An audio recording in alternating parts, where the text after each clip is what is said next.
This is the BBC Home Service. In plain English, we made a record of this program at the same time as we broadcast it on the Light program. I hope you enjoy it. I hope you enjoy it more than our announcer did. Oh, did he suffer? I'll show you. This is the BBC Light program. Yeah, hello. Oh, I do wish you wouldn't creep up on me like that. What's the matter? Don't you like surprises? No, I don't. Here, I bought you a present. No, I'd rather not. Oh, go on. Take it. It's a symbol of our friendship. Oh, all right. What on earth is it? It's an X-ray photograph of my chest. What are you giving me this for? It's just to show you my heart's in the right place. Well, it's about time somebody saw through you. Oh, well, if that's the way you feel, you better make the announcement, and you honestly, sometimes you offer your friendship to people and it's really not offended. Ladies and gentlemen, whatever happens during the next 30 minutes will certainly be beyond our ken. Among those taking part are Sir Roger Cantaloupe, Ebony Figment, Miss Cordelia Lullington Cove, Edward Smith... Who? Edward Smith. Somebody's got a very vivid imagination. To continue, Francis Camembert J.P., Pandit Bert Higgins, and of course Mr. Kenneth Horne, who prefers to remain anonymous. Ladies and gentlemen, Kenneth Horne.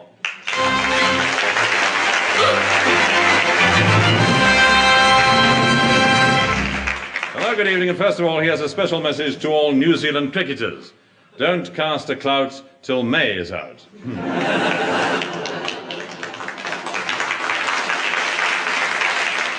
Well, now, tonight I was going to talk to you about the excavations on Salisbury Plain, but I'm afraid I just don't dig that sort of thing. So, instead, let me tell you about some of the things that happened to me last week. On Monday, I went to Bisley for the Large Bore and Small Arms Championship, which I won, being unanimously adjudged the biggest bore with the smallest arms.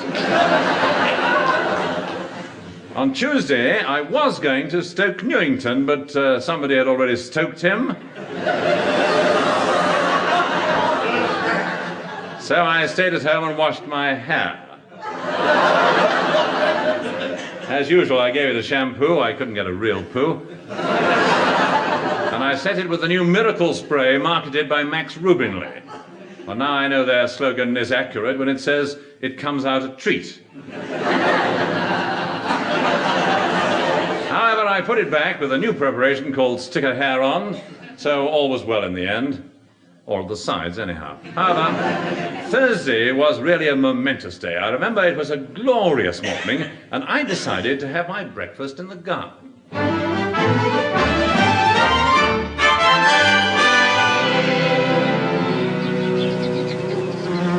Oh, Auntie has gone down the drain pipe, everything's going out. Toast, marmalade, and wasps.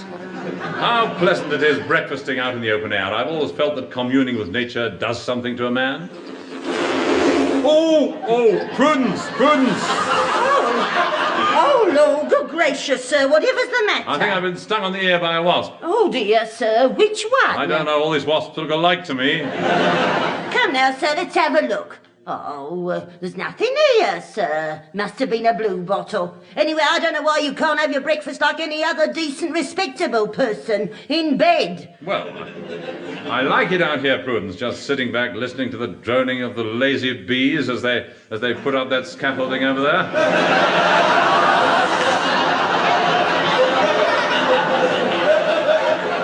Oh, and by the way, Prudence... Yes, sir? Put out my tweeds, will you? They've been smouldering in the wardrobe for weeks. Very good, sir. Oh, look, there's a helicopter. Good heavens, it's coming down. Hi there, permission to land? Well, you can't land in my garden. There isn't room. We can make it, sir. This machine can land on a postage stamp. Oh, Prudence, bring my album, will you? Don't bother, sir. I'm coming in now.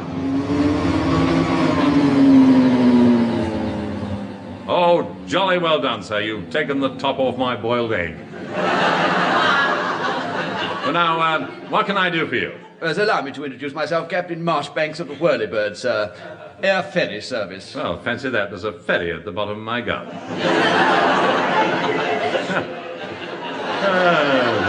Oh, that's very good, isn't it? Now,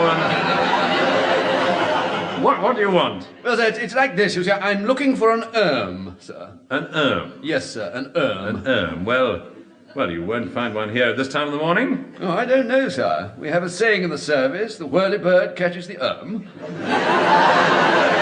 Oh, well, what exactly is an urn? Well, it's only just been invented. What's it used for? Oh, lots of things, but principally for cracking jokes about the whirlybird catching the erm. I see. Oh, well, sir, I must be off now. Well, it's been awfully nice meeting you. I say, are you going anywhere near the West End? Well, as a matter of fact, I am. Oh, good. Perhaps you'll give me a lift. Delighted, sir. Hop in. Thank you very much.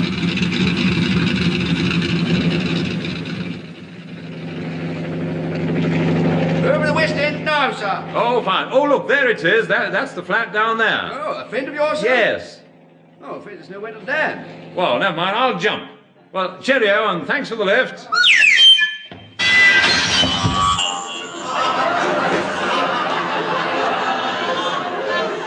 Hello, it's Pat Lancaster.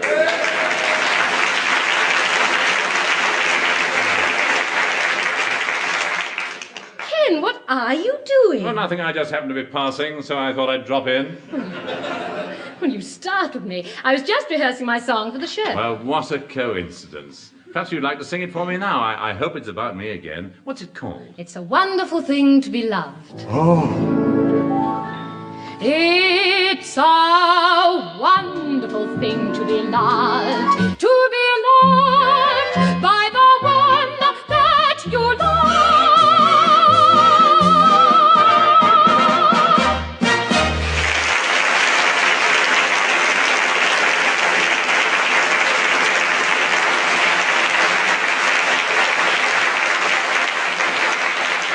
Jolly nice, Pat. You know, that's the first time I've heard you sing in A flat. Oh, dear, the whirlybird catches the erm. I like it very much. Yeah, I'll tell my furrier sometime. Anyhow, Pat, it's a jolly nice place you got here. Yes, I like it here in the Mews. Oh, Mews, so that's where you get your inspiration from, is it? Well, you'll never believe this, Ken, but these Mews flats were converted from stables. Really? How interesting. Morning, Miss Lancaster. Come along, Dobbin, up the stairs.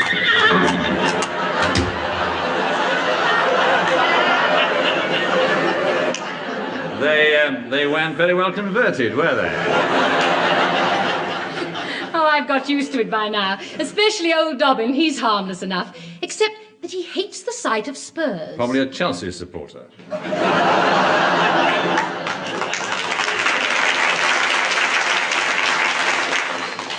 Ken, would you like a cup of coffee? Yes, I'd love one. Would you answer the door, Ken? That'll be the chimney sweep. I've been expecting him. Right-ho. Oh, hello, Sooty. Oh, I beg your pardon, madam. Good morning. It's a flag day and I'm making a collection. Oh, well, just a minute. Now, there you are. There's 2 flags for you. Oh, dear. Thank you.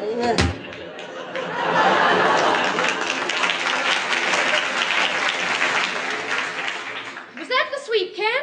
Silly of me, I forgot to ask. I'll get it. Easy, clean vacuum chimney sweeps at your service. Good morning. Good heavens, you look absolutely spotless. Oh, of course, sir. Surely you've heard of a clean sweep? Yes. Our motto is absolutely no mess in the room, no muck on the carpets, and no soot in the hall. Well, extraordinary. What happens to it? We leave it all up the chimney.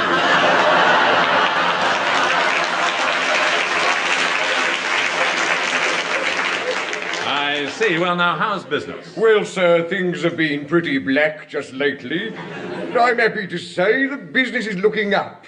Now, where is this chimney? Well, I think it's by the fireplace. By Jove! You're right! OK, Fred, bring in the equipment. I'll just nip up and have a deco. That old black magic got me in its spell. That old black magic, ooh. Blimey, it's dark in here. Fred! Hello? Let's have the torch up. Coming up. I say, you all right up there? Oh, yes, thank you, sir. Just a touch of the flu. Yes. Looking on the cold side up here. Hold on, Governor. I'll light a fire. You stupid dunderhead. Light a fire? You're a bright spark, I must say. Now then, let's have the number 5 iron up here. Right, I'll just poke around a bit. Hello, hello, hello. What have we got here? Oh, it's interesting. I'm coming down. Madam, there's a stalk up your chimney. Oh, no. Are you sure? Positive. Well, I must be off. Well, you can't just go like that. Oh, no, of course not, no. Where can I wash my hands? Wash your hand? What are we going to do about this stork's nest? No concern of ours. I'd try the fire brigade if I were you. All right, Pat, don't worry. Leave this to me. Fire station, please. Hello there, Piccadilly Fire Brigade. Oh, I wonder if you can help me. We've got a stork up the chimney. Is it on fire? No, of course not. Oh, got its head stuck between the railings? No. Is it flooded? No. Sorry, can't help. Oh, dear, what am I going to do? Now, don't worry, Pat. Everything's going to be... Hello. Look here, did you say a stork? Yes, that's right. Extraordinary thing. Hello. Oh, bother.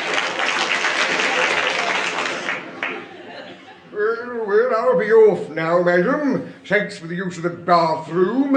I hope you don't mind, but Fred and me took the liberty of having a bath. Yeah, I had the sharp end and he had the tacks. We'd like to congratulate you on your lovely sunken bathtub. But I haven't got a sunken bathtub. You have now. Good morning. Now then, I've got it. I'll try the post office. They're usually quite helpful on these sort of things. Hello? Just hang on a moment, I'm on the other phone. Now look, madam, I can't help it if it was marked fragile and it went to Rhodesia. We've told you enough times, post early for Christmas. All right, madam, write to the postmaster. See if I care. And you. Hello, sir. Mount Pleasant. Oh, good morning. Can you tell me what I should do about a stork up the chimney? Well, sir, when was it posted? It wasn't posted. It's a bird I'm talking about. Oh, what, sir? A bird. I'm sorry, sir, I can't hear you. I've got a bird up the chimney. Oh, have you? What's the matter? Our old man come home suddenly? Oh, what's the use?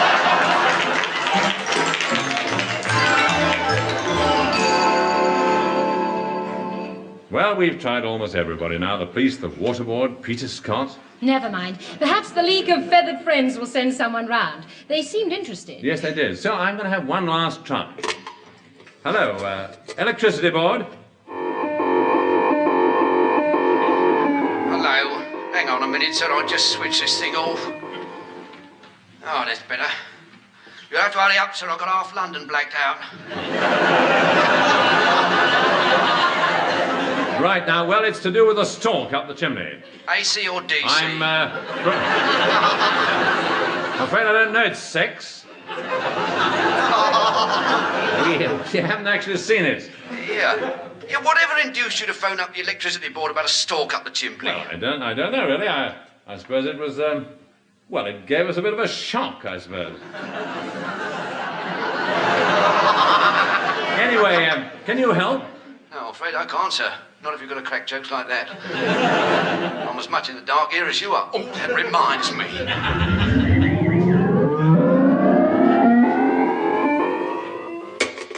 Now, Ken, don't worry about it anymore. Have another cup of tea. Well, thanks, I will. Tea? It was coffee before. Oh, I see. It denotes the passing of time.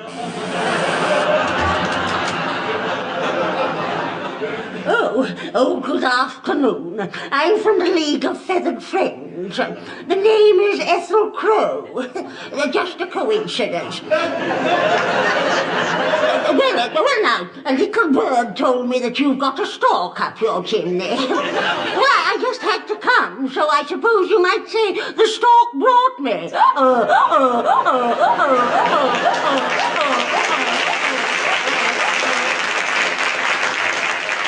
Excuse me, madam, were you laughing? Yes, but I'll let you into a secret. It's all through the mating call of the duck-billed platypus. And of course, you know, it is a bit embarrassing at times, as you can well imagine. Yes, I can imagine. But look, now, what about this stork? Oh, yes, the chimney. All right, I'll just pop up and have a peek. Yes, and then pop out again. All right. Well, now... thank you very much, Miss Crow. Right, now, up you go. I'll help you. Now, whereabouts is it? Oh, I say I can't move. I'm stuck. Oh, dear, now we've got a stork and a crow up the chimney. Well, here we go again. Fire station, please.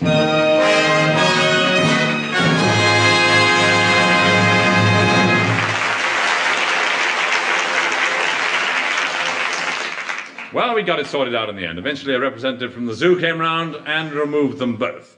The stork's nest was taken to safety, and if anybody wants to see Miss Crow, well, just pop along to the zoo, the birdhouse, of course. And while you're there, pass on to another interesting exhibit, a little number labelled The Chivalrous Shark, kindly donated by the Malcolm Mitchell Trio. The man-eating shark will eat neither woman nor child.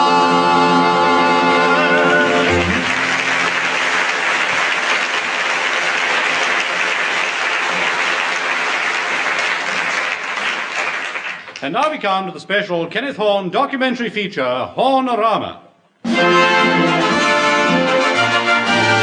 Yes, each week at this time, Kenneth Horne and his team of investigators bring you a factual report on topics of immediate interest.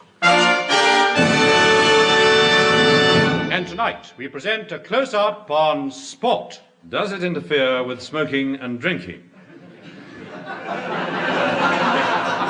Another question we might ask is, how does Great Britain stand in the field of athletics? On your marks, get set.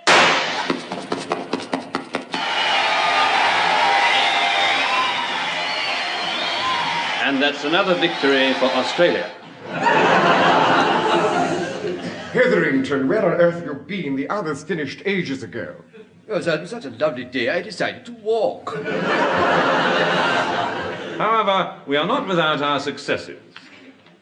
I have much pleasure in presenting you as winner of the women's 100 yards with this gold medal. Thank you very much indeed.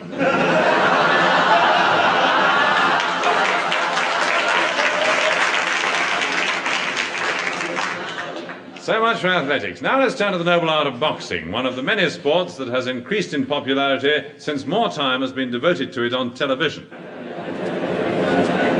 My lords, ladies and gentlemen, in the red corner at 456 pounds, unbeaten in 230 contests, the terror of the ring, the Brixton Mangler himself, Killer McGee.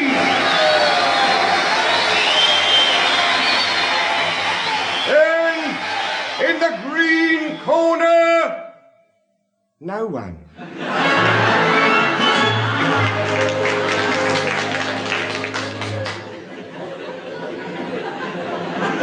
In every sport, of course, champions emerge who seem to be unbeatable. Take rowing, for instance. We're going to have a word now with Mr. Desmond Crumble, who has actually won the Diamond Sculls for the last 22 years running. No, rowing. Yes. Yes, of course. Now, tell us briefly, Mr. Crumble, just how do you manage to do it? Oh, well, it's just one of those things, I suppose. I keep in perfect physical condition. I've had a tremendous amount of experience. Then there's my knowledge of the course, my specially designed boat, and this cunningly concealed outboard motor.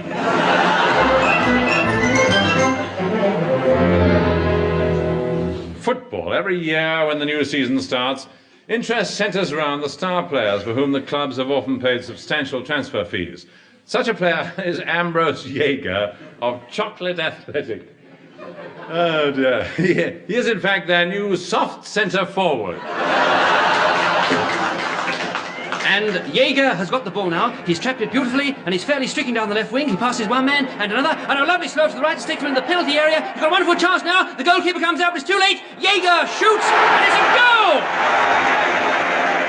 Well, that's Jaeger's 4th goal of the match, and I really think we ought to have a word with the team manager, who is sitting beside me now. Well, Mr. Waring, what have you got to say about this boy of yours? If I've told him once, I've told him 100 times.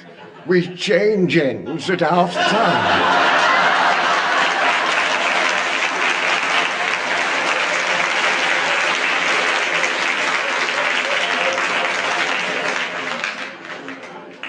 Now,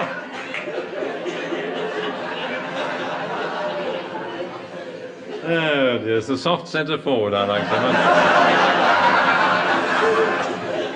And now to the quieter, more sedate indoor sport of snooker. Our reporter Cecil Snaith is at the moment waiting to report on the All England snooker tournament at the Leicester Square Hall. So over to Cecil Snaith.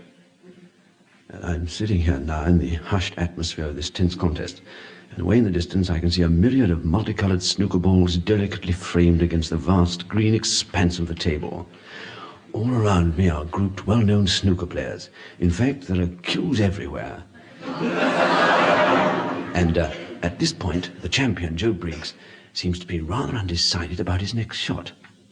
I say, Joe, why don't you take a long rest? And why don't you belt up, Baldy?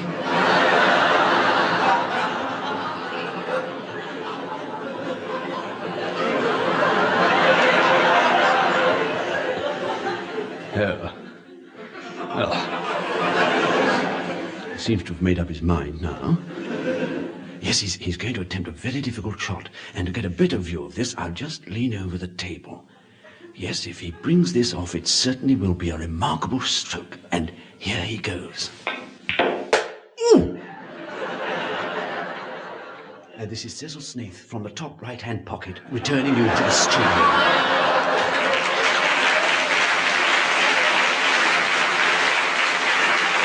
And thank you, Cecil Snaith. Another sport that is capturing wider audiences is all-in wrestling. So let's drop in now at the Albert Hall.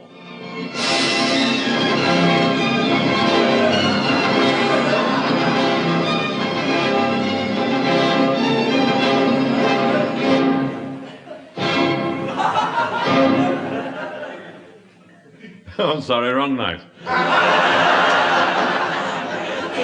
Well, instead, let's visit the all-in wrestling at the De Montfort Hall, Paddington, and eavesdrop on a typical clash of giants. Between Bert Maserati, the Cleethorpes Crusher, and Fred Fernanza, the Terrible Turk.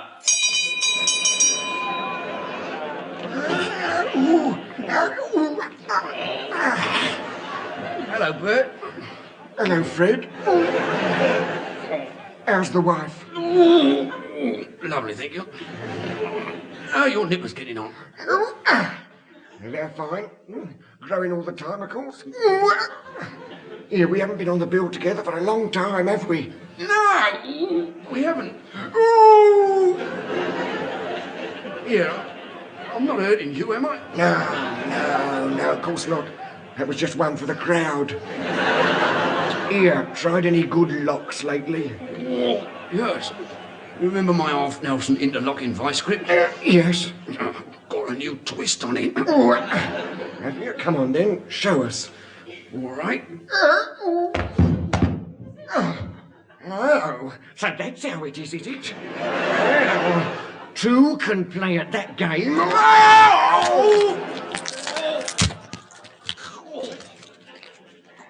Steady, Bert. My sunburn.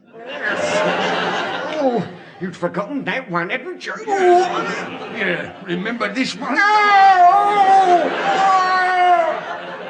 Oh dear, I can't bear to look. They must be hurting each other. Oh, not a bit of it. It's all a put-up job.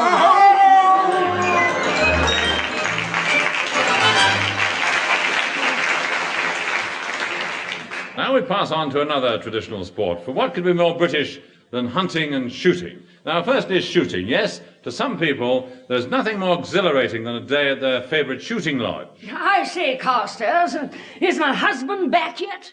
Yes, madam. Oh, good. Then I've shot a stag.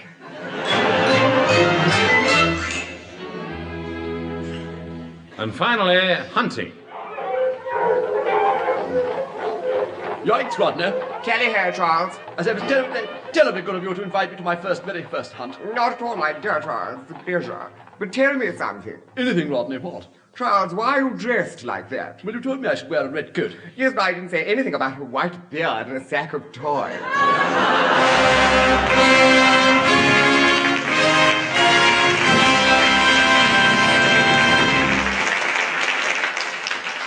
Well, there you are. There'll be another Hornorama next week when the subject will be Ballet Masters, Are They Rotten to the Core?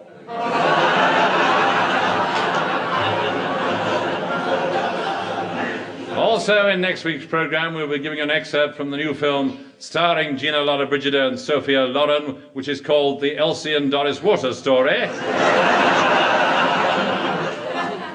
And Sir Bernard Docker will be reading a few extracts from his checkbook. So until next week then, this is Kenneth Horne saying goodbye for now and leaving you with this thought. If a watchmaker died and left 4,000 clocks, would it take long to wind up the estate? Good night.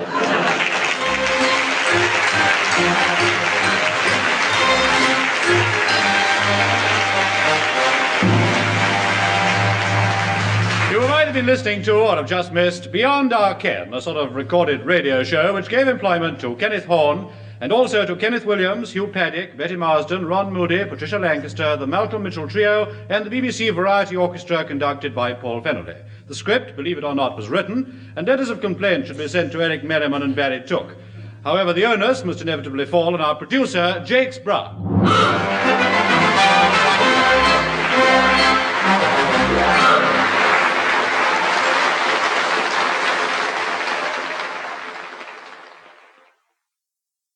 This is the BBC Light programme. Yeah, I bet you can't say that without moving your lips.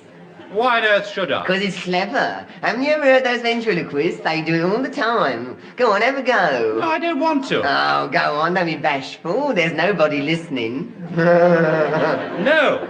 Oh, go on, Archie. No. Go away and leave me alone. Oh, correct me if I'm wrong, but do I detect a slight cooling off in your attitude towards me? Yes. Well, why?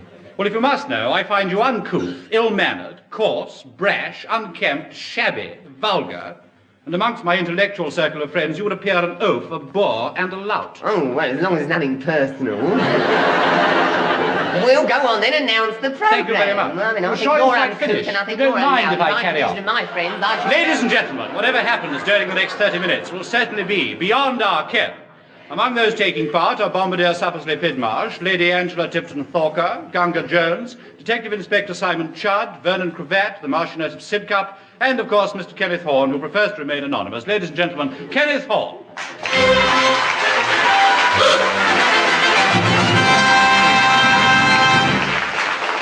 Hello, good evening, and first of all, here's a special message to all girl holidaymakers about to take off for dinner. Put it on again for supper.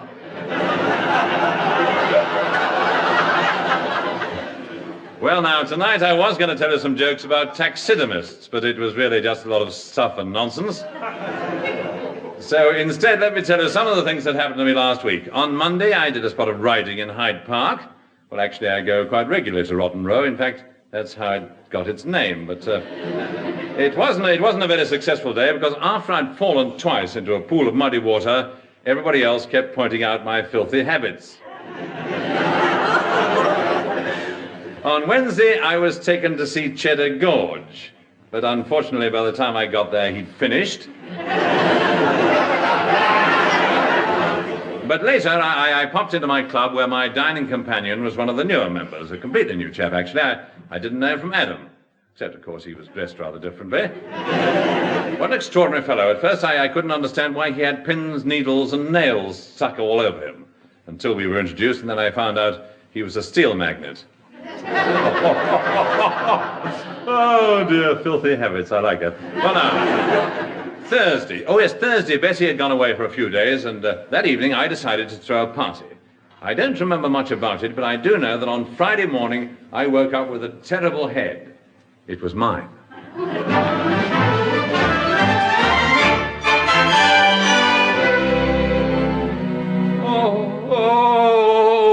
dear. Perhaps I'll feel better if I get up.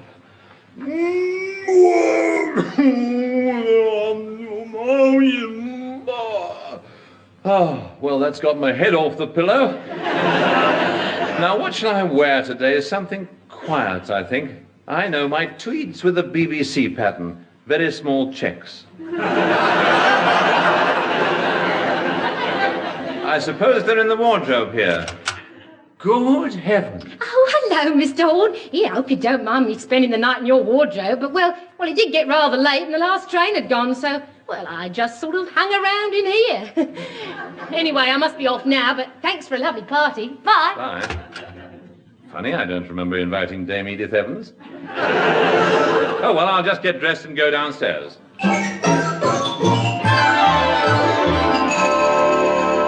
Oh, Prudence! I'm in the lounge, sir. Oh, right.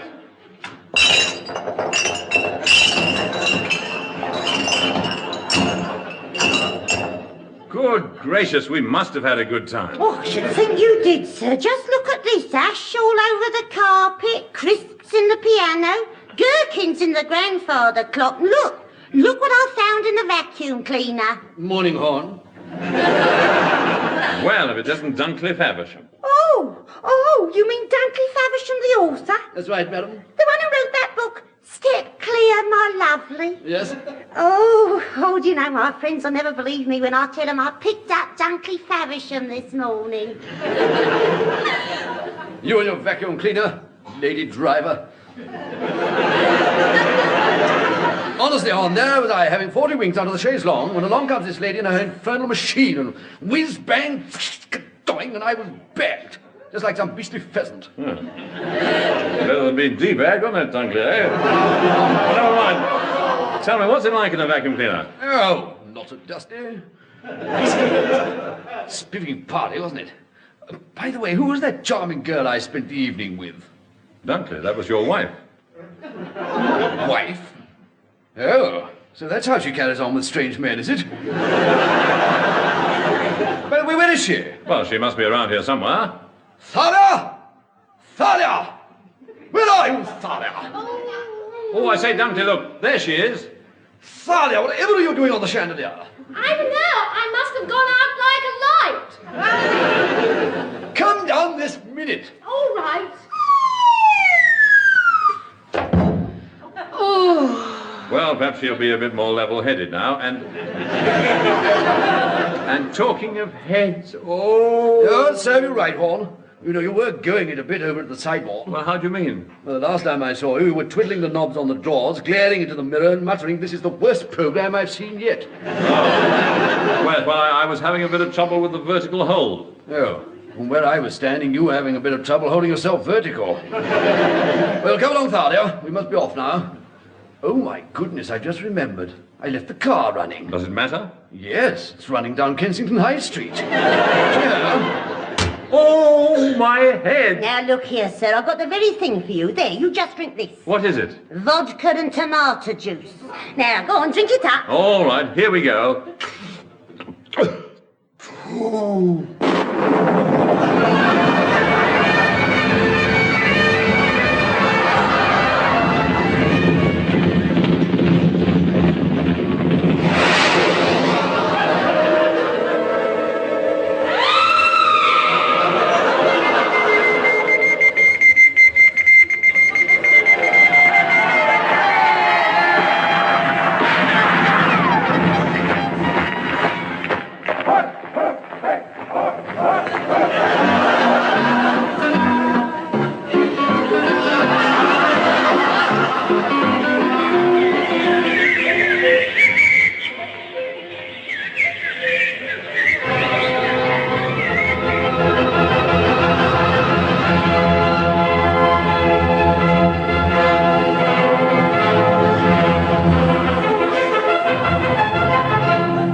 Prudence, I think you put too much tomato juice in it. Oh, Oh, dear, it's starting again. Oh, don't be silly, sir. That's the door. I'll go. Oh, come in, dear. Hello, Ken. Good heavens, it's Pat Lancaster. Pat, sing something soothing for me, will you? Well, Ken, the number I've chosen this week is Beat Up the Town. Oh, dear. Well, never mind. Go ahead and sing, and Pat. Yes, Ken? Not too loud.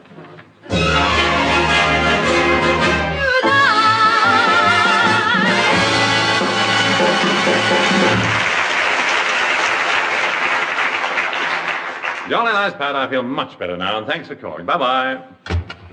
Well, sir, what are you going to do with yourself on your afternoon off? Oh, thank you, Prudence. So much for the plot. Well, now, I don't quite know, really. Well, here's an entertainment guide. Sir, look. What to do and where to do it in London. That ought to give you some idea.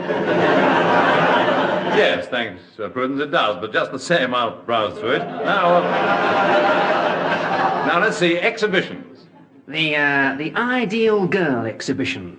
A novel display of femininity run entirely on the lines of the motor show. There are several fascinating models. For instance, the housewife, a handy family model which makes a good runabout and comes in useful to do shopping. If properly maintained, it's quite economical, but it needs a lot of attention, and if it's left parked for too long, is inclined to emit suspicious sounds, or even blow a gasket. In contrast, we have the Mayfair, a mink-lined limousine type, run exclusively on dry sherry, and does about 30 nightclubs to the gallon. The paintwork is immaculate, and it doesn't give a hoot. However, if you prefer a neat little continental model, there's the Parisienne, which of course is faster than any of the English models. It has a streamlined body and always gives winking signals, not to mention its automatic clutch. Quel fromage. Well, it's certainly an unusual idea, but I think I'll stick to my pre-war Bessie. Now, what else is on? Now, here are some suggestions. At the Schweinhund Opera House, East Grinstead, we are presenting The Barted Bride by Schmetterner. Music lovers will recall that The Barted Bride was Schmetterner's most successful work. Well, he must have made a lot of money out of it. Obviously he knew which side his bride was bartered on.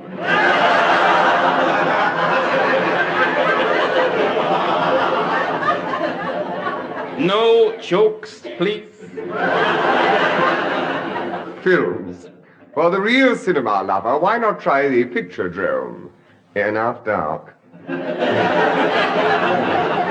At the Vogue, Swiss Cottage, there is a film repertory season. On Monday, Richard III. On Tuesday night, The Ballads of Wimpole Street.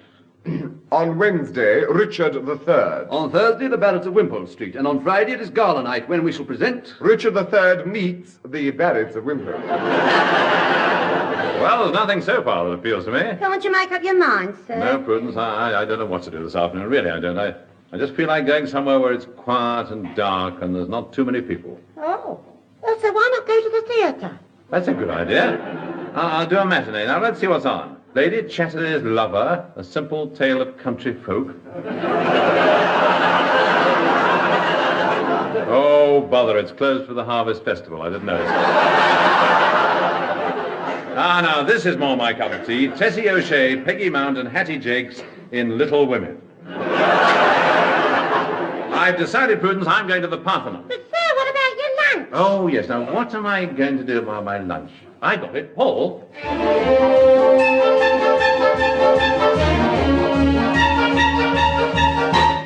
Jolly good lunch, that was. Thank you. Nice to have it on a musical bridge, too. Well, now, here we are outside the Parthenon Theatre. You thinking of going in, sir? Yes, I was. I wouldn't advise it. This play is, well, how shall I put it, a bit empty. Well, how can you say that? I mean, just look at this poster of press criticisms. I mean, that one, for instance. This play must be seen. Oh, it's an old dodge. See that row of dots in the middle? Well, what he actually said was this.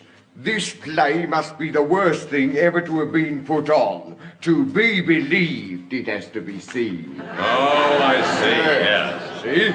Now, look, exactly who are you? The theatre manager.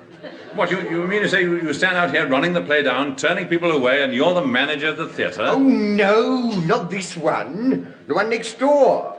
Now, if you want something really a bit spicy, you know, rather sexy and passionate and all that sort of carry on, you want to come to our place. The play's not bad either. No, I'm going to go in here. Oh, well, please yourself.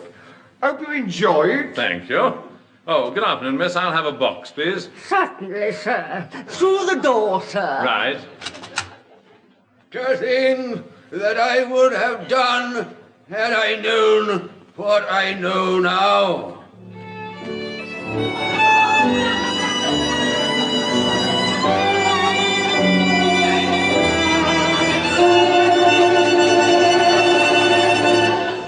Oh, my goodness, it's finished.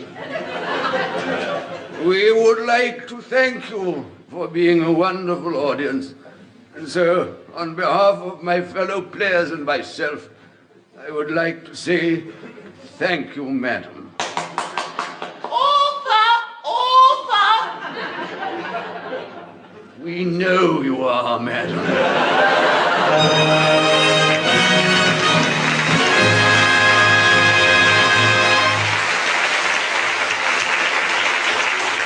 So I never saw the play after all. However, instead I popped along to the park, sat in a deck chair and listened to Songs for Strolling Lovers as played by the Malcolm Mitchell Trio.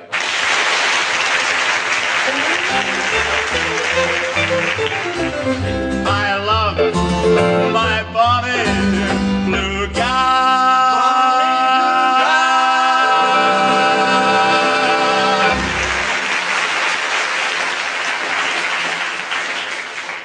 And so we come to the special Kenneth Horne documentary feature, Hornorama.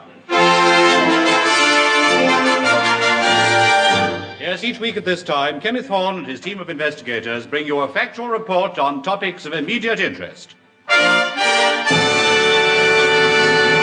And tonight we present a close-up on love and marriage. Can there be one without the other? And if so, what's her address? Well, now, first of all, let's get a few opinions on what constitutes a happy marriage. Now, sir, excuse me, are you happily married? Yes, the missus and me have been married now for 20-odd years, and our recipe for success is mutual understanding. I see, splendid. And so you and your wife have a perfect understanding. Oh, yeah, we do. You see, I feel that married couples should always have a certain amount of personal freedom. For example? Well, one night a week she has a night out with the girls. I see. And one night a week I do the same. Well, now, let's ask another gentleman. Excuse me, sir. Oh, it's no good asking me. I'm in dead trouble. Why, what's the matter? My secretary caught me kissing the wife. Oh. Well, now, how about you, sir? Well, of course, my job takes me travelling all over the country. And to tell you the truth, I only manage to get home to the wife for about 3 hours a week. Well, it's not bad, really. 3 hours soon passes. But to get the real truth, one has to go to Hollywood, where we asked a leading Hollywood film personality. Well, you know, a lot of jokes are made about our marriages here in Hollywood, but of course it's possible for two film stars, such as myself and my wife, to live together in harmony and contentment. We don't find that our individual careers clash with our married life. It's all a question of respecting each other and seeing each other's point of view. Oh, thank you, sir. It's most enlightening. Now, when were you married? This morning.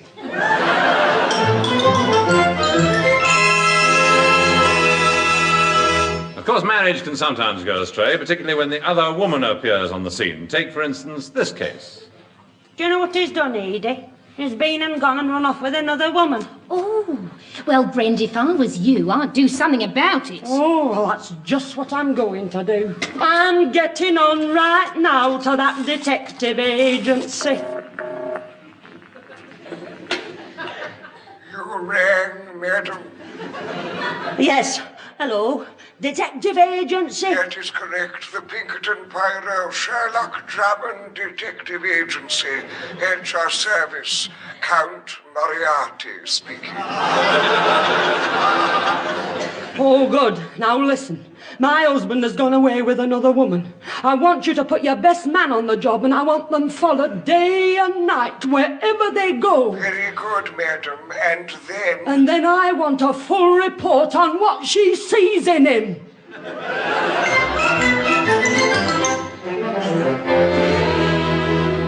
Yes, one man's mate is another man's poison. But now let's take a backward glance into history, and particularly to the great lovers of history. For instance, Antony and Cleopatra. What did Antony really think of Cleopatra? Oh, what a figure that girl had. You should have seen it. XXIV, XXI,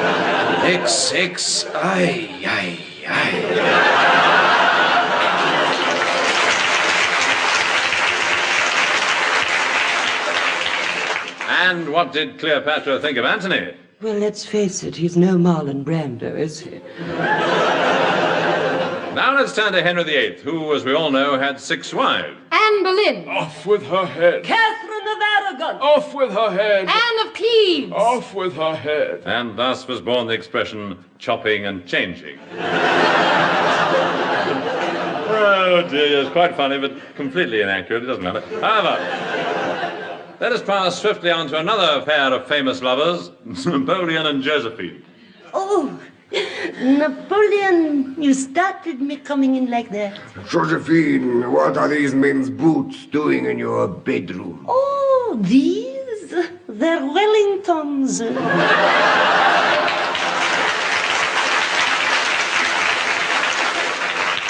Finally, we recreate the famous meeting of King Charles and Nell Gwyn. Hello, Rodney. Hello, Charles. I say, Rodney, who is that captivating wench over there? 'Tis Mistress Nellie Gwyn, sire. Gassooks. Pretty morsel. My dear Charles, I couldn't agree with you more. And you know, Rodney, she has something that really appeals to me. Then, sire, shall I? No, Rodney. Leave this to me. I say, you, come here. Half a dozen oranges, please.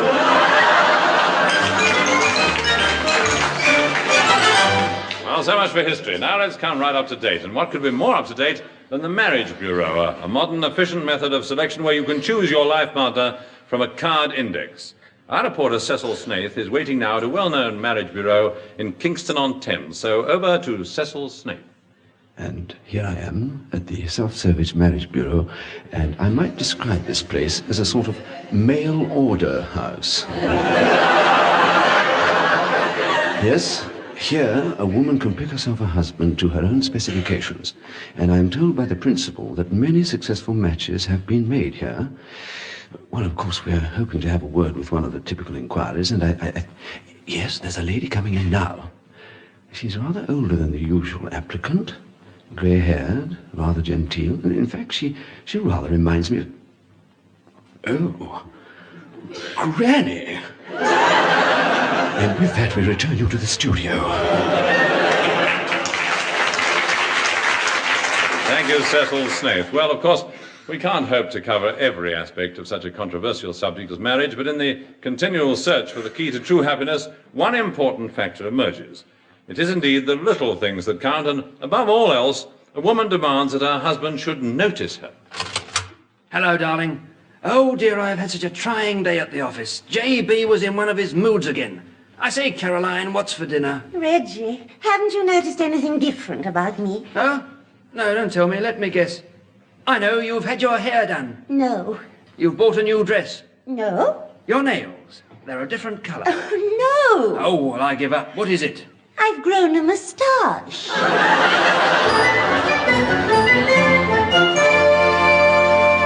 Finally, we thought it'd be a good idea to end this survey of marriage by bringing to the microphone the happiest couple in Great Britain.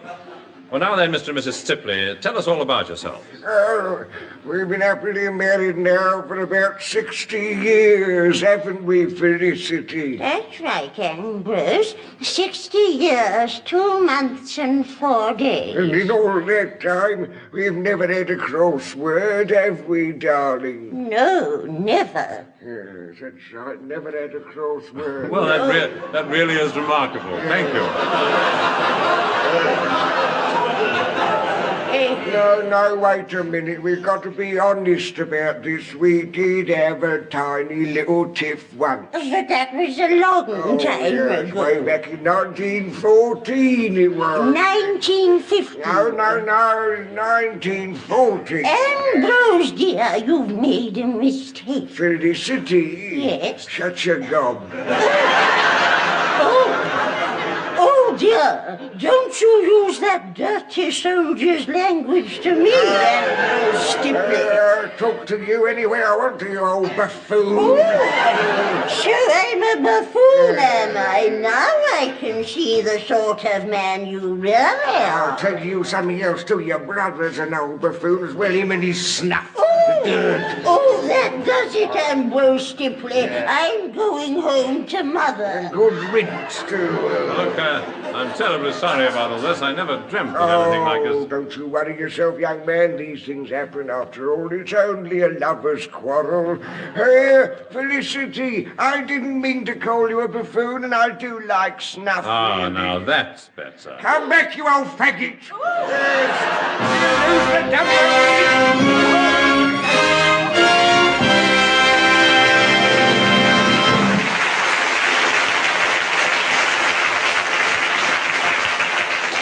Well, there you are. This is Kenneth Horne saying goodbye for now and leaving you with this thought. Should fat passengers on ocean liners be given a wide berth? Good night.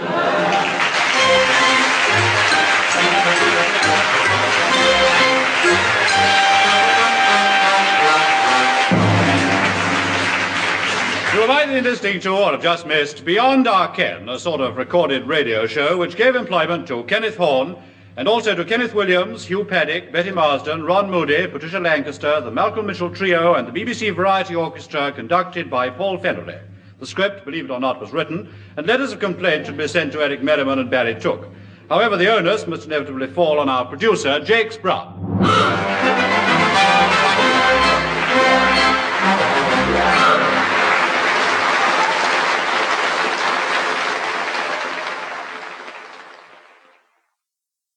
This is the BBC. Yeah, hold on. BBC, that's advertising. You mustn't advertise. I suppose you'd cut the BBC. Why not? They cut me often enough. Just because I speak better than what they do. They're jealous. Well, go on, try it, cutting out the BBC. Oh, very well. This is... Yes, but this is what? Oh, it could be anything. It could be this is Henry Hall. Or it could be this is your life. Oh, it could be... Oh, this is ridiculous. Yes, exactly. That's right. You see? It could be anything. You see? Oh, yeah. Take out the is. Oh, dear. This. That's much better. But I still think it's a bit too long. I know. Take out the this. Yes, Yeah. right. Off you go. All right. There you are, you see? That's more like it. After all, anyone can say this is the BBC-like programme. That's not clever. But when you can step up to a microphone and say... that's saying something. Well, what are you waiting for, then? Go on, announce it. Go announce the programme. May I? No, really? Go on, Oh, say thank nothing. you. Say Yes. nothing. Go on. Ladies and gentlemen, whatever happens during the next 30 minutes will certainly be beyond our ken. Among those taking part are Captain Artemis Nightingale, Miss Clotilda Thuggerborn, Kai Brown, Letitia Medlicott... Yeah, what was that Christian name? Letitia. Bless you. Lady Diana Blenchworthy, Customs Officer Mervyn Smuggle, and, of course, Mr. Kenneth Horne, who prefers to remain anonymous. Ladies and gentlemen, Kenneth Horne.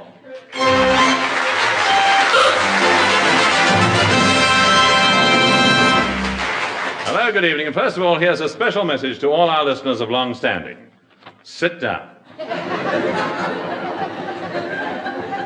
Well, now, tonight I was going to talk to you about mirrors and looking glasses, but on reflection I decided against it. So, instead, let me tell you some of the things that happened to me last week. On Monday, I was sitting in the office quietly minding my own secretary, when suddenly there was a... And I noticed that a stone had been thrown through the window. What's more, there was a note attached to it which said... Fred Fudge, Windows repaired 10 and 6. Which I thought at the time was rather amusing. I've gone off it since, there it is. However, on Tuesday I was supposed to attend the Kensington and District Working Man's Hunt Ball. And my tailor had promised faithfully to have my new evening suit ready for the occasion. But as it happened, he only delivered the jacket. Well, naturally, I decided to sue him for promise of breaches. And so I popped in to see my solicitor, and he said that as far as the trousers were concerned, I should drop the whole thing. On the grounds, of course, that one pair of trousers doesn't constitute a lawsuit. Friday, I decided to get away from it all and spend a few days in Paris. So early in the morning, Prudence and I got busy with the packing.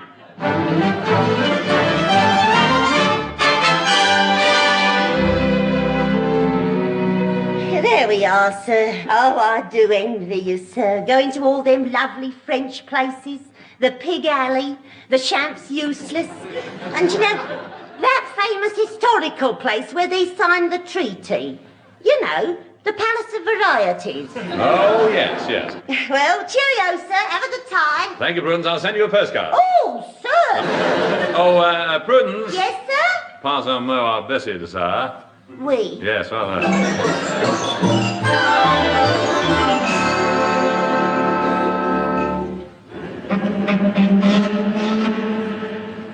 Oh dear, it's very crowded here on the quayside.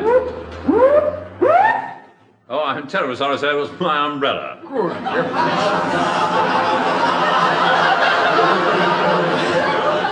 Good heavens, it's Horne. Oh dear, Humphrey Boreham Stiff. Are you going across on the SS Maldemer? Yes, and I think we're in for a bit of a rough passage. Oh, why do you say that? Well, I'm not certain, but if it's anything to go by, I hear the captain of the ship is flying. Is he, by Jove? No, by plane. I don't wish to know that. Kindly leave the landing stage. Hello. All passengers for SS Maldemer, kindly proceed up gangway number 3.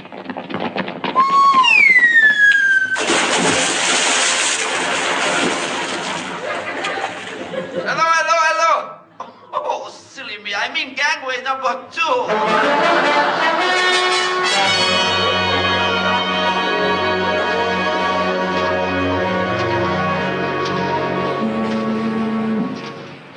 We ought to be near the coast by now. I can't see a thing for this wretched fog. Has anybody here seen Calais? C-A-L-A-I-S. Has anybody here seen Calais?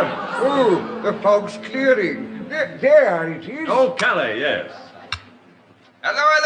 We are approaching Calais now. The ship will dock at quay number 3.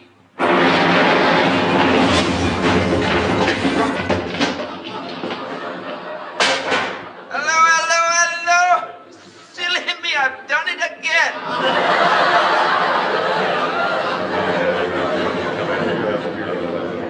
Well, Humphrey, I suppose we've got to go through all this rigmarole at the customs. I don't mind it at all. I treat it as a sort of game. A game? What do you mean? When they finally put a chalk mark on your luggage, it means you've won. I see, yes. Anyway, the queue seems to be moving quite quickly. Bonjour, monsieur. Have you anything to declare?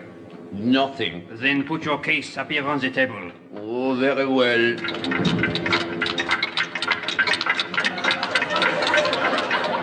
Are you sure you have no clocks or watches to declare? Quite sure. Then I shall have to see for myself.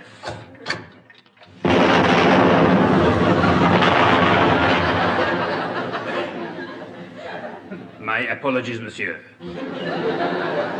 Next, please. Well, here's my luggage. Eh bien, monsieur, anything to declare? Well, let's see now. I got a quarter of a pound of tea, a Union Jack. Oh, yes, and 6 bottles of parsnip wine. Pardon, monsieur, you are bringing wine into France? Yes, that's the reason I came. A friend of mine said to me, if you enjoy a glass of wine, the only place to drink it is in France. My apologies, monsieur. Next, please. Ça va? Hello. The train for Paree will leave from platform number 3. Oh, I'm not taking any notice of him again. Besides, the train is here on platform 2. Hello. Have you ever had one of those days when nothing seems to go right?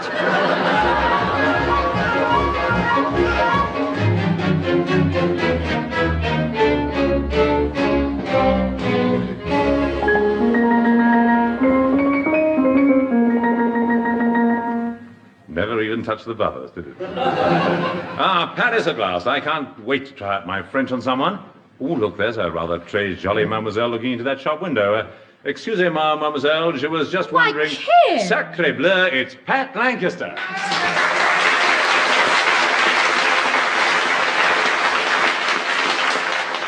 What are you doing here, Pat? Well, I just fancied a gay, exciting little holiday, and after all, isn't that what makes Paris, Paree? Well, there's a cue for a chanson if I jamais heard one.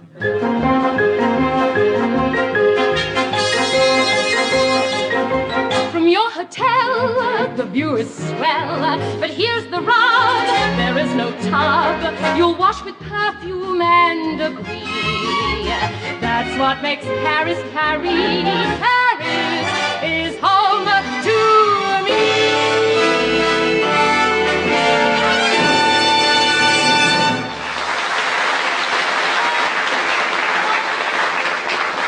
Calm me down. Anyway, Pat, how are you spending the day? Well, I'm going to see all the sights. This guide is taking me round. Oh, I will have a good time. Ready, madam? Yes. Good. Now, over here, we have the Empire State Building, and that tall, spindly-looking thing, that's the Leaning Tower of Pizza.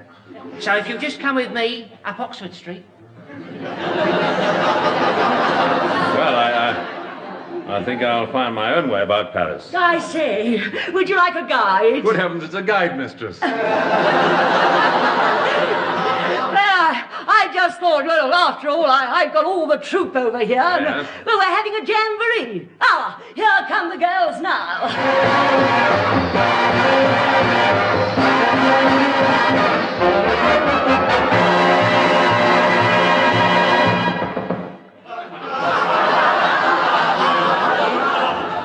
Jamboree? Yes, it's jazz jamboree. Oh, I see. Now, are we all here? Anthea, come away from those Frenchmen. You'll smell of onions all day. Right. Alligator patrol. Forward.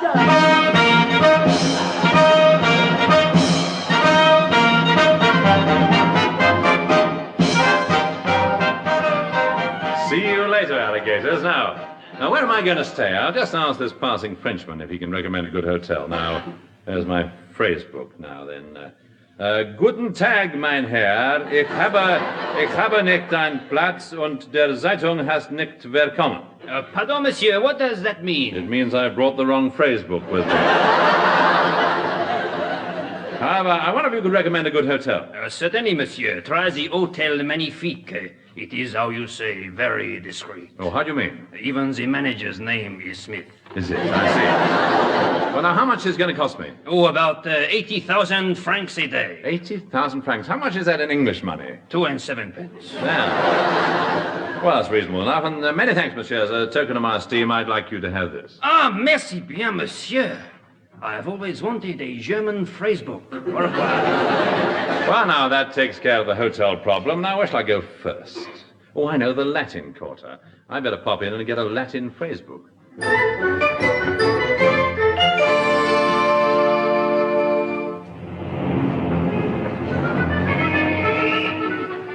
So this is Bohemian Paris, eh? Well, certainly plenty going on. Hello. Seems to be a bit of an argument going on here. Take that, Alphonse. You are the cause of all my worries. I challenge you to a duel. Good heavens. Hello, monsieur. Oh, I say, whatever is that for? Nothing, it's just one of our little customs. Well, it's the first time I've enjoyed going through the customs. Oh, dear, I like that, don't I? Well, I'm beginning to feel quite at home now. It's getting more like Chalfont and Giles all the time. Oh, who is this coming towards me now? It's a dirty, filthy, bearded Frenchman. Hello? Do I detect the mother tongue? Oh, good gracious, I beg your pardon. I thought you were a dirty, filthy, bearded Frenchman. Oh, well, we all make mistakes. As it happens, I'm a dirty, filthy, bearded Englishman. But then I should have thought you could have told that when we rolled umbrella. Yes, how silly of me. What are you doing in Paris? Oh, me and my band are playing over here in one of the nightclubs. Perhaps you've heard of us. The Quintet de Hot Club de Kidderminster. Oh, of course, yes, you must be the Duke of Leighton Buzzard. Yes, I have that honour. And what is this nightclub of yours? It's called the Golden Sewer. Quite a fashionable little cellar in the Place de la Discord. Why not come along this evening? Just mention my name. Oh, thanks very much, I will.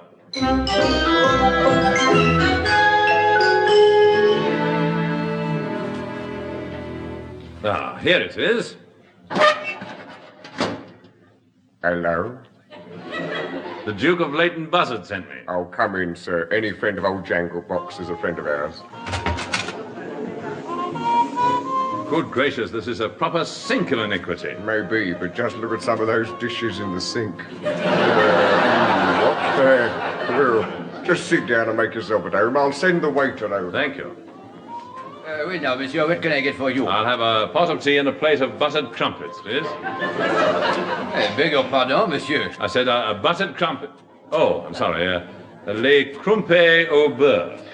I'm sorry, monsieur, but you will have to have what everyone else is having. Oh, what's that? Toasted tea cakes.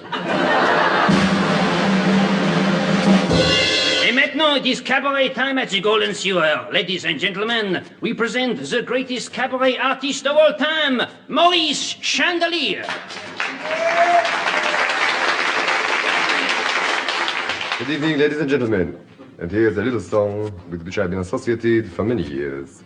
Ping. Thank you.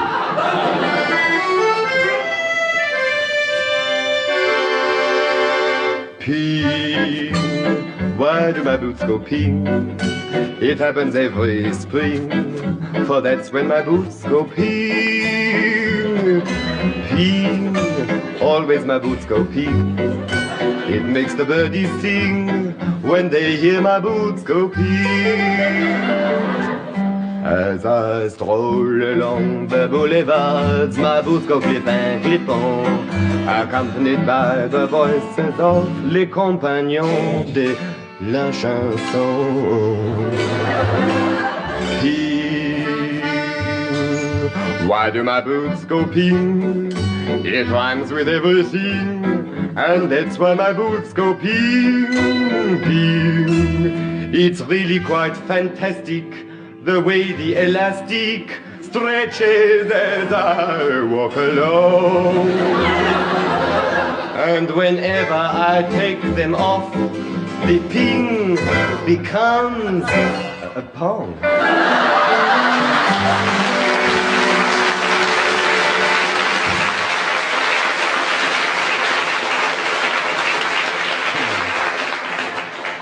And at that point I left. Of course, I did have a very enjoyable time in Paris, but I must admit that when it comes to entertainment, you can't beat home produce. And so listen to a number by the Malcolm Mitchell Trio.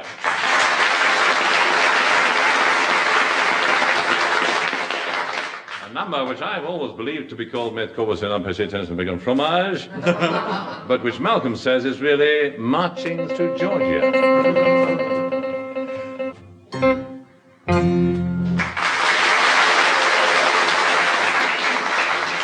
And so we come to the special Kenneth Horne documentary feature, Hornorama.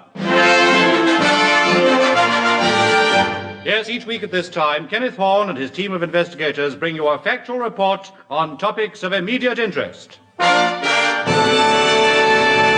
And we present a close-up on motoring. What of the future? And motorists, what are they driving at?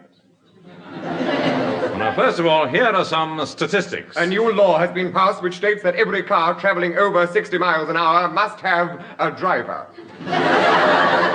Did you know that if all the motorists in Great Britain were laid end to end, it would look just like Kingston Bypass on a Sunday? Yes, the big problem is traffic jams. We asked a cross-section of motorists what they thought about the problem. 10% said, with all these new cars on the road, one must expect traffic jams. 15% said, with all these old cars on the road, one must expect traffic jams. And 75% said,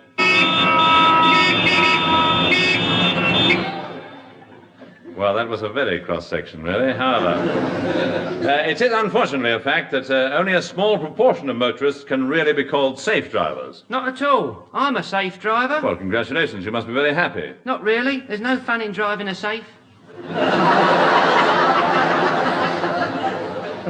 Probably doesn't know the combination, I suppose. Well,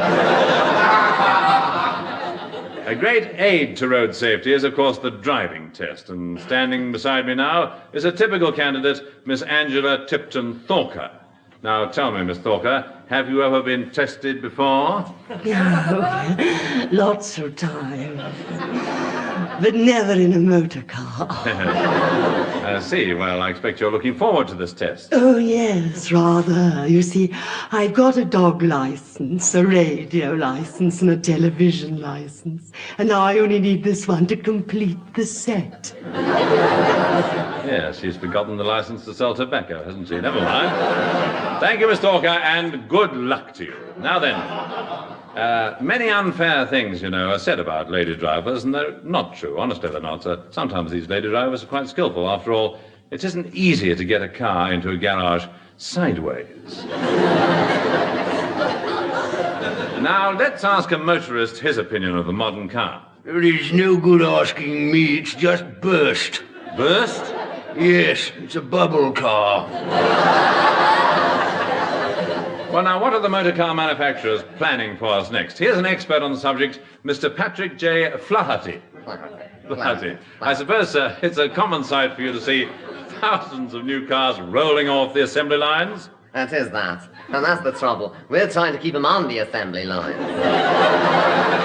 And what, sir, can you tell us about your new model? Well, sir, our very latest prototype is the Flaherty Mark 12. It starts the journey as a car. Then if you want to fly, you press a button and it becomes a helicopter. And if you want to cross water, you press another button and it turns into a boat. We're anticipating a very big demand in Manchester. Yes. And what happens if you run out of petrol? Well, you simply press another button and it turns into a telephone box and you can call a taxi. I see. And then you take out a jackknife and cut up a side street. Exactly, you've got it there. Yeah. Well, mind you, there's just one trifling mechanical detail that prevents the full-scale production of the Flaherty Mark 12. What's that? It won't work. Oh. But it doesn't deter us. We're still going to put it on the market. And we've got our advertising slogan all ready. Oh, what is it? Flaherty gets you nowhere.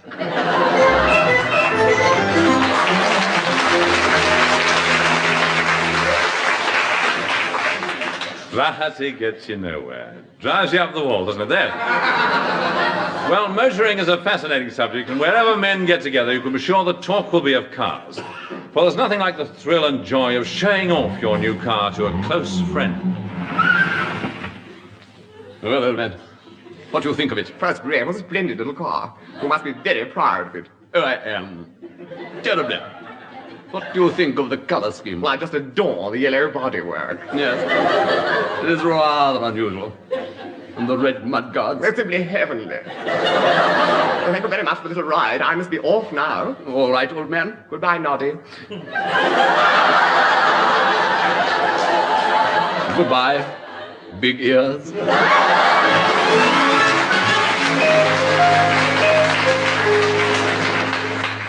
Ah, the joys of motoring. Well, that's the price the motorist has to pay, not including purchase tax, of course. Not only can you get nowhere, but when you get there, there's nowhere to park. By the way, I hope you're taking notes. I shall be asking questions afterwards. Yes, parking is indeed a problem, but wherever he goes, the motorist can rely on the courtesy, tact, and helpfulness of the London policeman. Hello, having a bit of trouble, sir? Yes, officer, I'm afraid it is rather a small space. Oh, well, if I was you, I'd pull out and reverse in again. That's it. Now, hard down on your right-hand lock. Bring it right round. That's it, sir. Oh, just hang on a minute. I'll move this barrier a bit. Oh, there we are. That's better. Righto, in you come. Steady. Other lock. Back a bit. Right. That ought to do you. Thank you very much, officer. Oh, that's all right, sir. Now then, I'm afraid you can't park here. Can I see your license? You can't have this indiscretion.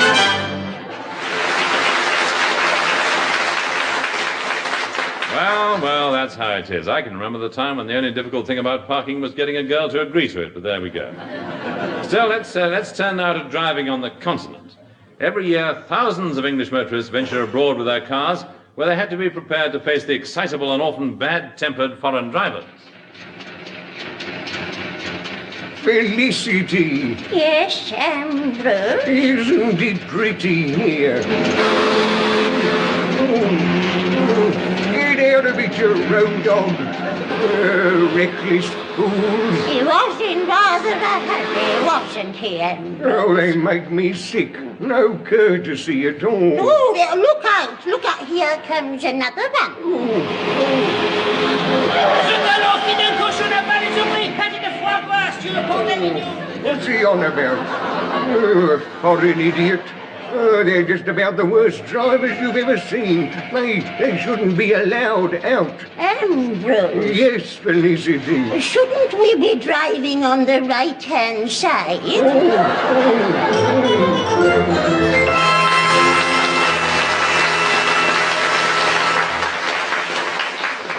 Well, it's a good thing that all British drivers aren't like that, particularly those who take part in that most exciting event of the motoring year, the Monte Carlo Rally.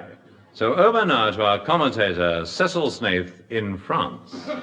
Yes, I'm standing now on a stretch of road just outside Monte Carlo, where the contestants come sweeping round this rather sharp and dangerous bend. I needn't tell you that the weather is much warmer here than it is in Britain. I'm in a very good position here to see the race, and I'm waiting now for the first cars to arrive. And as I stand here on this glorious midsummer day, let me tell you something about the Monte Carlo Rally. As you know, it is held each year in February. And... oh. With that, we return you to the studio.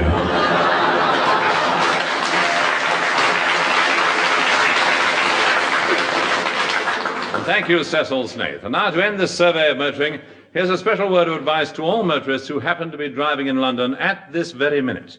Be extra careful. My wife has got the car.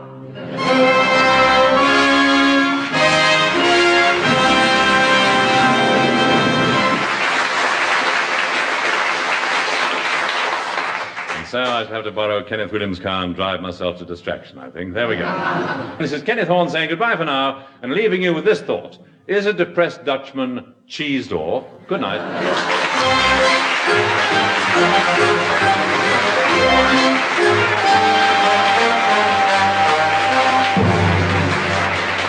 You have either been listening to or have just missed Beyond Our Ken, a sort of recorded radio show which gave employment to Kenneth Horne and also to Kenneth Williams, Hugh Paddick, Betty Marsden, Ron Moody, Patricia Lancaster, the Malcolm Mitchell Trio and the BBC Revue Orchestra conducted by Paul Feneley.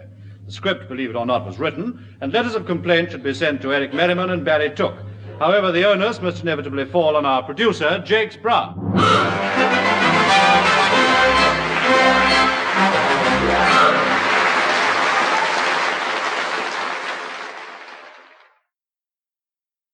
This is the BBC Light Programme. Oh dear, here he comes. Hello. Yeah, I'm sorry I'm late. I got held up. Did you really? Yeah, they didn't get away with much. I only had 2 and 6 on me. Yeah, you'll never guess what happened this morning. I know I shouldn't ask this, but what happened? Well, I pulled up at the traffic lights, and in the car beside me was such a pretty girl, see? And she was turning right, and I was turning left. And for one glorious moment, our trafficators became locked together. Yeah. And that's not all. You mean there's more? Yes. You see, I gave her the eye, and she gave me the eye. Then I gave her a toot on my own, and then she gave me a toot on hers. And that's how it was. An eye for an eye, and a toot for a toot. Now, I know I shouldn't have asked. I'll go on, announce the programme. Thank you very much. Half a crown voice. Ladies and gentlemen, whatever happens during the next 30 minutes will certainly be beyond our ken. Among those taking part are puppeteer Abigail Simcox, RM, Sir Callery Malpractice, Percy Crunch, Timothy Wincott Hargreaves and his harmonica rascals, Kate and Edith Pinn. Yeah, you can't have your Kate and Edith. To continue, Farley Wint, Generalissimo Alf Higgins, and of course Mr. Kenneth Horne, who prefers to remain anonymous. Ladies and gentlemen, Kenneth Horne.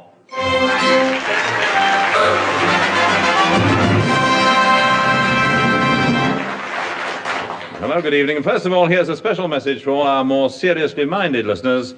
Switch off. Well, I'm joking, of course, because actually there are quite a few intellectuals who really enjoy this program. Matter of fact, on Monday I received a letter written in verse which said, "Perhaps you all would like to know that I listen to your show, so I thought I'd drop a line just to say that I think it's fine. Well, that's all, and so bye-bye. Yours sincerely, Christopher Fry."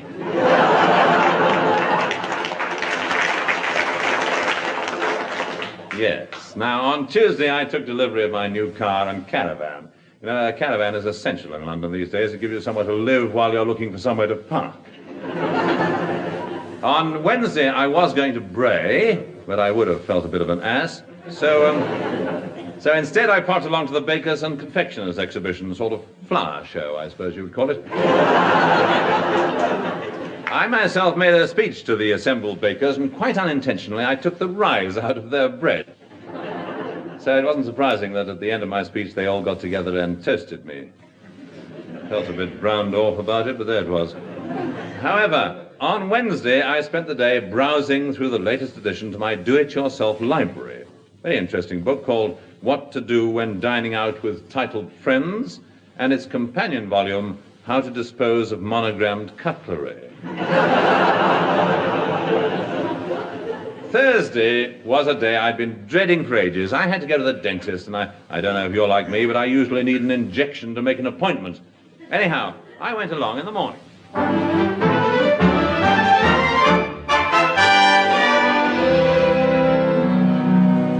Good morning, Mr. Horne. Just wait in here. Mr. Tidmarsh won't keep you a moment. Perhaps you'd like to read these newspapers. Oh, thank you, yes, thank you. Good heavens. What is it, sir? Hitler's dead. What? Let me have a look at that paper. Oh, I do apologize, sir. It's yesterday's. Oh, dear, dentist's waiting rooms. They're enough to drive you to extraction. Hello. Is this your first time? Oh, good morning. Yes, it is, actually. Have you been waiting long? No, not really. Only since March. Any day now I'll pluck up enough courage to go in. What's your trouble, then? Well, just look at my teeth. Good gracious, they're black. That's right. It's my own fault, you know. I got the tubes mixed up. Oh? Yes. For the past 2 months I've been cleaning my teeth with boot polish. Oh, I say, how unfortunate. Yeah, it is rather. Still, there's one consolation. What's that? I've got the smartest pair of chlorophyll brogues in the neighbourhood. Mr. Horne, this way. Oh, well, look, nurse, I've only been waiting. I mean, surely this gentleman was first. I'm in no hurry. Oh, you know, extraordinary thing, nurse. My tooth feels much better now. Now Really- come along, sir, down from the mantelpiece. No, this is no time to turn coward. Can you think of a better time? Oh, all right, then. That's it. Now in here, sir. Oh, good morning, Mr. Horne. Tidmarsh, the painless dentist at your service. Are you really painless? Oh, yes. Been at it 30 years now, and I never felt a thing. That's right. Just sit in the chair. That's it. Or we'll have to raise you up a bit. Oh, what a beautiful morning. Oh, that's better. Are you quite comfortable, sir? Your ceiling needs redecorating. Oh, dear, I've overdone it. Hang on. There's a pretty ride in it. Yes, quite nice coming past the chandelier, actually. Yes. Oh, well, now to business. Open wide. Right, now let's investigate. Oh, my. Oh. What musical teeth you've got. Here, hold on.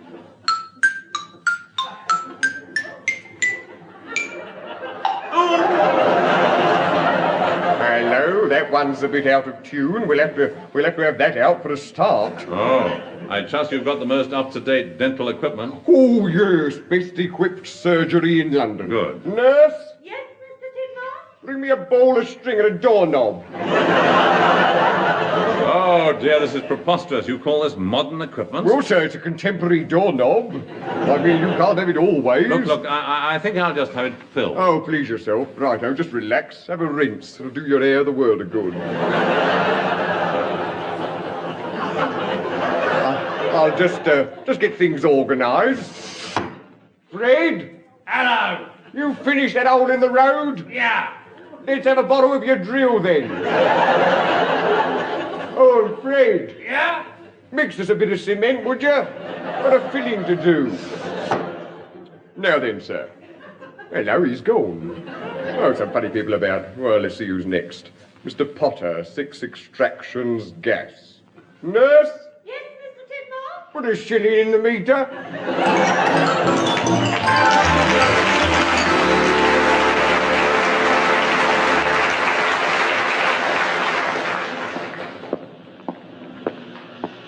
Oh, thank goodness I got away from there. Disgraceful. I shall write to my MP about this.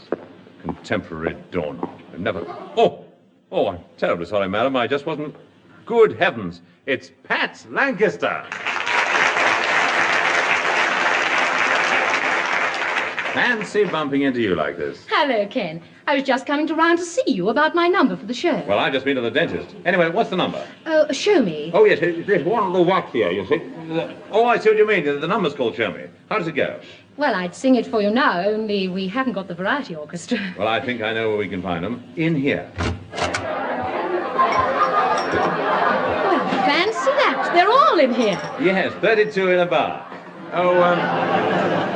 Oh, Paul? Yes, Ken, what is it? Oh, thank you very much. Mild and bitter, please. And, could we hear Pat's number? Certainly.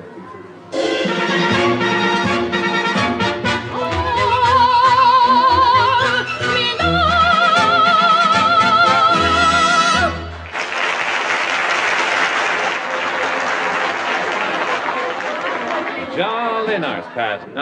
Pat, here a moment. Tell me, wasn't that song from My Fair Lady? Yes, and what a wonderful show. Britain has always produced fine musical comedy stars. In fact, at the moment, the BBC are doing a series of their life stories. I'm introducing one next month. It's the Bobby Beamish story. Bobby Beamish? Who on earth's that? Don't tell me you've never heard of Bobby Beamish. Well, you must listen, Pat. After all, the BBC do these things awfully well.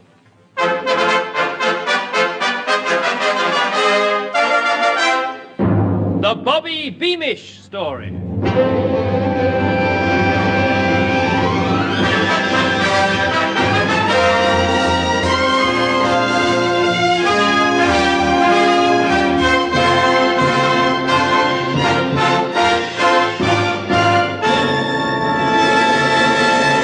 Yes, those are just a few of the songs that Bobby Beamish never sang. But who better to tell the Bobby Beamish story than Kenneth Horne?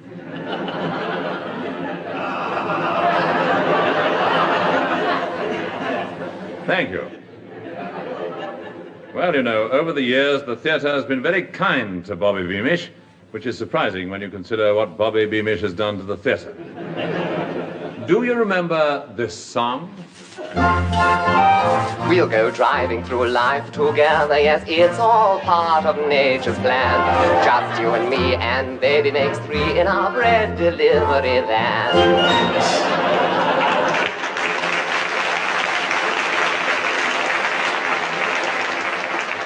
Yes, no one will ever forget that. I don't think they haven't tried. Now, here is someone without whom Bobby Beamish would never have made the grade. His mother. Yes, that's my boy, all right. And what a bitter disappointment he's been to us all. Never did take to bricklaying. Always anchored about the bright lights and the wicked world of show business.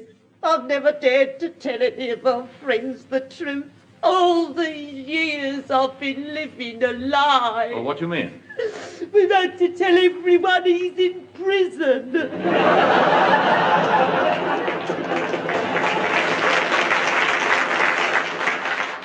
But although there was opposition from his family, nothing could stop the burning ambition of Bobby Beamish. He started in a small way with the touring version of Snow White and the Seven Dwarfs. He was dopey.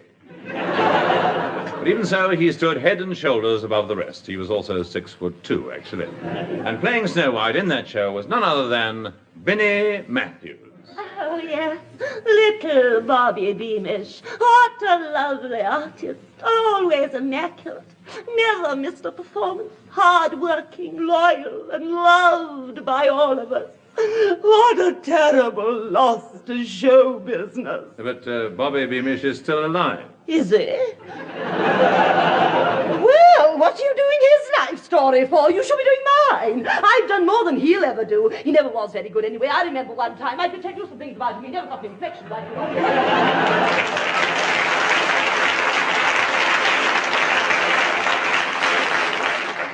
Dear little Vinnie Matthews. Now then, from that tribute, let us turn to his very first West End musical, The Fiancé, in which he appeared with Sally Tremaine. Here is the duet from the show. I fell for you, like an April shower, like the leaning tower, like the elephants at the zoo. I fell for you. You fell for me, like a page of Chaucer, like a cup and saucer, like the fishes in the deep blue sea. You fell for me. And it's obvious that we go together, like onions and tripe, in all kinds of weather. The time is always right. Cause I fell for you, like a bit of scandal, like the works of Handel, like the dumplings in a stew. I fell for you. Like a comet play, like the Milky Way, like a general omnibus. You fell for me. Yes, we fell for her.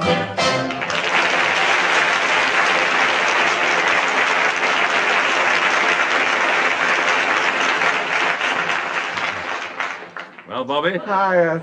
That brings back memories, all right. What a terrible song. Yes, yes, and as we all know, Sally Tremaine became Mrs. Bobby Beamish. As indeed did Viola Marshbanks, Peggy Dishcroft, Melissa Browning, and Bubbles Larue, because Bobby Beamish was a family man. And each of these ladies has been able to tell us something about the man himself. You don't want to listen to all those old wives' tales. Let us hear now from the well-known theatrical impresario, Bernard Biltmore. Well, Bobby Beamish, you know, I'll never forget, he came to me when he was only just beginning, and you know, I actually said to him, Beamish, take it from me, lad, you'll never amount to anything. Oh, I'll always remember it. It's the only time I've ever been right. Another person who knew Bobby Beamish intimately was Miss Cissy Hatton, one of the chorus girls in Over the Top. Well, it was always a pleasure for us girls to work with Mr. Beamish, you see. It was also always so pleasant and considerate. He didn't act like a star at all. And he taught us girls a lot, you know, yes. Working with Mr. Beamish, we all learnt one very important thing. What was that? Lock your dressing room door.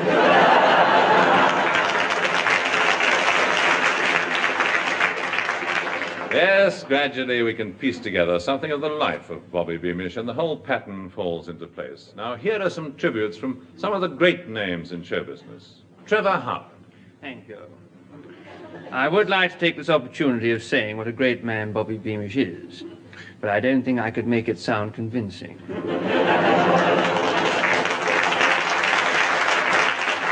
Mr. Felix Aylmer. Bobby Beamish. Yeah, he is the sort of performer who only happens once in a lifetime. But does it have to be in ours? And finally, that great man of the English theatre, Noel Coward. Gay, witty, brilliant, artistic, altogether a most lovable person. But that's enough about me. Bobby Beamish. No, I don't think I've ever heard of him. Yes, the cavalcade of memories is nearly at its close. So let us listen now to the song which will forever be associated with the name Bobby Beamish. It's true the Duke of Wellington fell into trouble at Waterloo, but you thrill me much more. They say that Cleopatra was quite a flatterer, that may be true, but you thrill me much more. I know that once Marco Polo went solo right into the blue. And that brings us to the end of the Bobby Beamish story.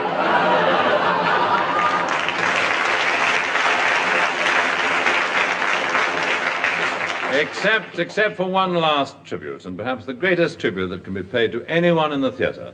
It is this. I say, old man, have a Beamish cigarette.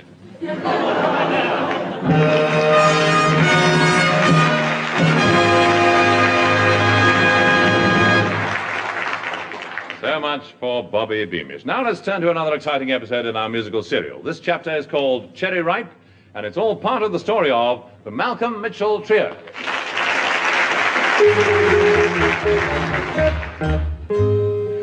Full and fair ones, come and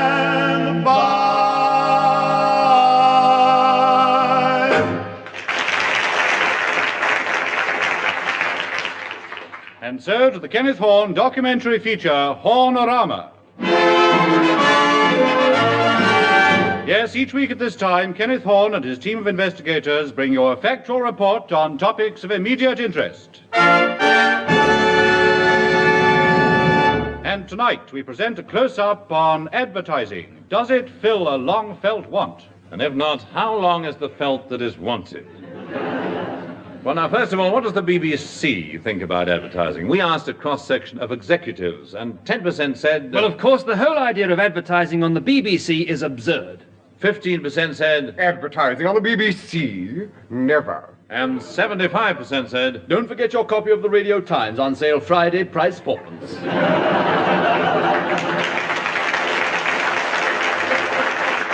The subject of advertising does cause a certain amount of controversy. There's also a great deal of controversy as to how to pronounce controversy, but... we won't go into that because it's rather controversial. Instead, I myself visited a typical housing estate at Grinham New Town to find out what householders thought about such advertising gimmicks as soap coupons.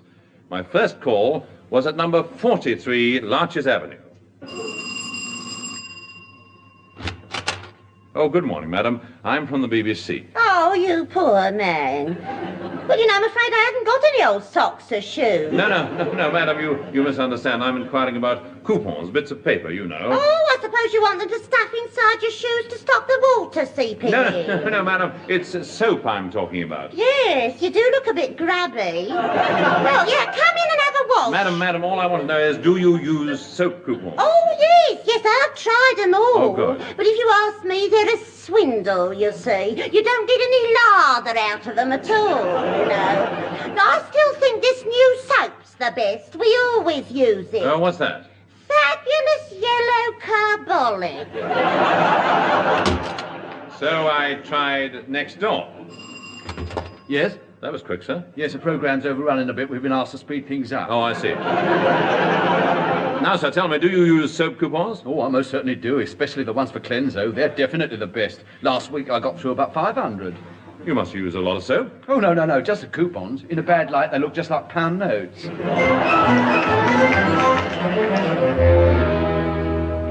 Ah, now, this is the last house in the street. I'll try here. Ah, good morning, madam. I'm making a survey. So I see. Come inside, won't you? Well, no, I think perhaps it would be better if But you can't stand out there in the cold. But you see, I'm There's a nice cosy fire in the living room. Yes, but honestly... Oh, come on in. In the absence of Mr. Horne, we continue this survey of advertising.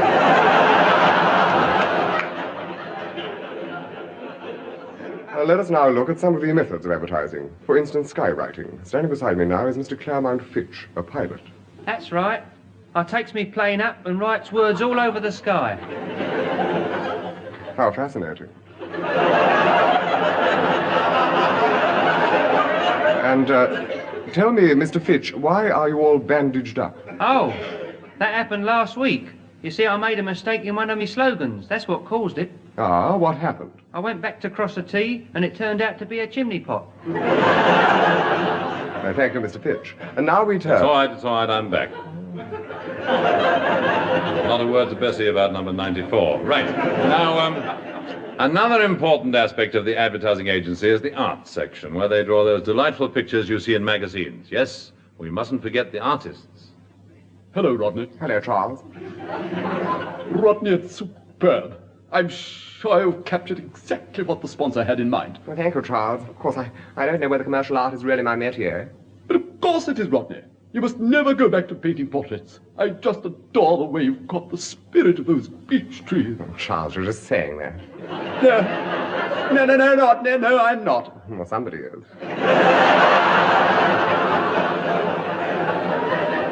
And Rodney, those ballet dancers in the background, and those little elves and toadstools and everything. It quite takes my breath away. And you like the way I've woven the caption into the trees? Yes, it's positively inspired. Give your feet a treat with Hardy's Corn Plaster. But the final question which one must ask is, does advertising influence our everyday lives? Well, take, for instance, this typical conversation at a bus stop. Hello, old man. Hello, I've been waiting ages for a 28. Oh, that's a very bad service. Why don't you try 19, like I do? Oh, what's it like? Well, it's pretty good, one every few minutes, and I've never been late yet. Oh, well, perhaps I should try it then. I'm sure you'd find it better, old man. Oh, thanks for the tip. Well, that's a quite natural, normal conversation, but if we really spoke like they do in advertisements, it would probably sound like this. Hello, old man. You're looking tired and listless and out of sorts. What seems to be the trouble? I've been waiting ages for a 28 bus. Personally, I always catch a number 19. They are so quick and efficient, and they give you such a smooth ride. And that's not all. They also come in handy batches of 3 and 4.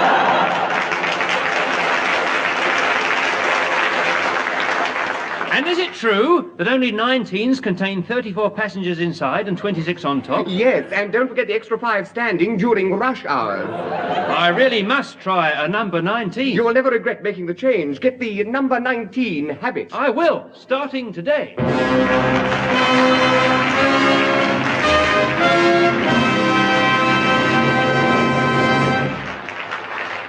Well, there you are. This is Kenneth Horne saying goodbye for now and leaving you with this thought. If your wife wants to drive the car, don't stand in her way. Good night.